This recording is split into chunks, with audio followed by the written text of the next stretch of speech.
ये ऊंचाई की चाह ही मतलब उसको नष्ट कर देती है। और दैन्य होकर भगवान का भजन करते रहो, वो जहाँ पहुंचा देंगे वहां से गिरने का चांस नहीं होगा। समझ रहे ना?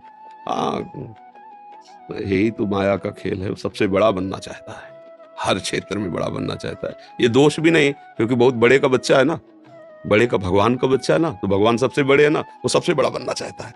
पर इस मार्ग में बड़ा बना जाता है सबसे छोटे बन के। जो जितना छोटा बन गया उतने बड़ा बन गए। मतलब सच्ची बात समझो, आप अपने को छोटा समझकर अपने को सबसे, तो आप देखोगे सबके पूज्य बन जाओगे। और जब सबसे बड़ा कर तो क्या है, इसमें गलती क्या होती? हमारा अहंकार पुष्ट होता है। वो अहंकार का काम है नाश करना, पतन करना। ये बड़ा कष्टदायक अहंकार है। तो हम लोग समझ नहीं पाते, दुश्मन को सपोर्ट करते हैं, वही हमें मार देता है। दैन्य होने से क्या है, अहंकार नष्ट होता है। जहां अहंकार नष्ट हुआ तो भगवान की कृपा का पात्र बन गया, फिर सर्व मंगल हो जाता है। बात ऐसी है बच्चा। भगवान से ये प्रार्थना करो कि आप जैसा भी बनाओ, जो भी बनाओ, आप अपना बना लो।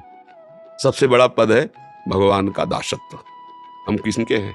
भगवान के हैं। तो माया किनके? भगवान के। तो जो अंग रक्षक खड़े होते हैं वो सब चेक वाले खड़े होते हैं। सरकारी तो है ना, और सरकारी बिल्ला लगा हो वो सलूट मारेगा, चेकिंग की जरूरत नहीं है। उसके साथ जो उसके भी चेकिंग की जरूरत नहीं, वो एक बस इतना कहने की जरूरत, ये बात है। हाँ, पर उसका जहां जिससे मिलने जा रहा है, अंग रक्षक को पता है कि हाँ बहुत मिलता जुलता बैठता है, तब कहने मात्र से नहीं होगा। ऐसे ही जब आप भगवान से मिलते जुलते हो तो माया फिर चेकिंग बंद कर देगी आप, फिर आप जिनको चाहो ले जा सकते हो। संत जनों के पास जो जुड़ते हैं ना, संत जन डिब्बा हैं, अगर कनेक्शन हटा दो तो डिब्बा चलेगा क्या? इंजन है आचार्य भगवान। पर इंजन में इतने लोग नहीं पार होते जितने डिब्बा में पार हो जाते हैं। इंजन में 2-4 लोग बैठते होंगे और डिब्बा में सैकड़ों बैठते हैं, और पावर डिब्बा में बिल्कुल कुछ नहीं है। अगर कनेक्शन इंजन से कर तो वही खड़ा रहेगा, नहीं खड़ा रहे, लेकिन इंजन से ज्यादा लोगों को वो यात्रा तय कराता है डिब्बा। और डिब्बा का प्रधान कार्य क्या होता है? इंजन से कनेक्शन बनाए रखना। इंजन है भगवान और हम सब है डिब्बा, है ना? और जब उनसे कनेक्शन है तो पार हो गए। अगर उनसे कनेक्शन नहीं तो वहीं खड़े रहोगे, जहां से कनेक्शन हटा वहीं खड़े हो। तो अब हम लोग लौकिक उन्नति की तरफ दृष्टि रखते हैं। तो लौकिक उन्नति का परिणाम अंतिम बताओ। अंतिम परिणाम लौकिक उन्नति। सिकंदर जैसा बादशाह जब जा रहा था तो उसने यही कहा था, जब शरीर पूरा हो तो मेरे हाथ ऐसे खोल लेना। कि इतना पराक्रमी, इतना सब कुछ समेटने वाला, आज खाली हाथ जा रहा है, कुछ नहीं है उसके पास। मतलब बादशाह था, सिकंदर नाम से लोग थर्राते थे, वो ऐसे चला। इससे ज्यादा उन्नति तो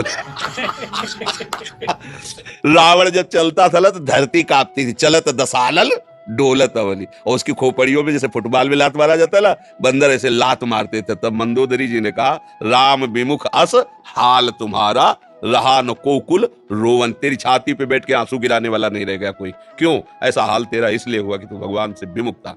तो भगवान से विमुख होने पर तो कोई भी उन्नति, उसका परिणाम क्या है? अगर हम भगवान के हैं तो हमारी बहुत बड़ी उन्नति क्या है? ये जीवन जैसे बने वैसे कटेगा, लेकिन अंत में हम भगवान के पास जाएंगे, अपने प्रभु से मिलेंगे, हमारा जन्म मरण छूट जाएगा, सदा सदा के लिए परमानंद में।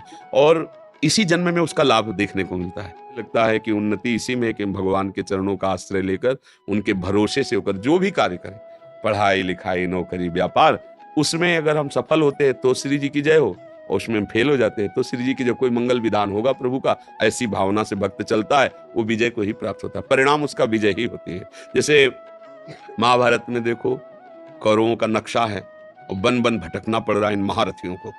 12 वर्ष का वनवास, 1 वर्ष का अज्ञातवास, क्या क्या कष्ट सह रहे हैं। धर्म में चलने वाले को थोड़ा कष्ट तो, लेकिन सिंहासन आरूढ़ कौन हुआ अंत में?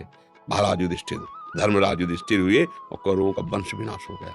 तो अगर हम धर्म से चले तो वास्तविक उन्नति मिलेगी। थोड़ा कष्ट तो हो सकता है, वो भी हमारे पाप हैं, उनका नाश हो रहा है इसलिए। ऐसा नहीं कि भगवान दे रहे हैं, नहीं नहीं नहीं, वो हमारे पूर्व के किए हुए पाप है, उनका क्षय हो जाएगा।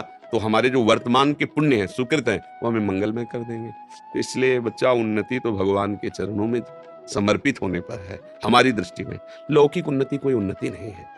यदि भगवान से सत्यता में हमारा जुड़ाव हो गया है तो कोई जाने न जाने, विश्वात्मा भगवान तो जान रहे हैं ना। अगर भगवान से संबंध नहीं, संसार सब जान रहा है, तो इसकी ऐसी दशा है, ये 1 मिनट सिंहासन में रख के आपको पूजेगा, दूसरे मिनट नाली में फेंक देगा।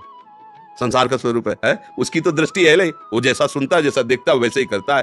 तो वास्तविक है कि हम भगवान के शरण में वो उन्नति जब देंगे वो स्थायी होगी। तो हमें लगता है भगवान का भजन ही सब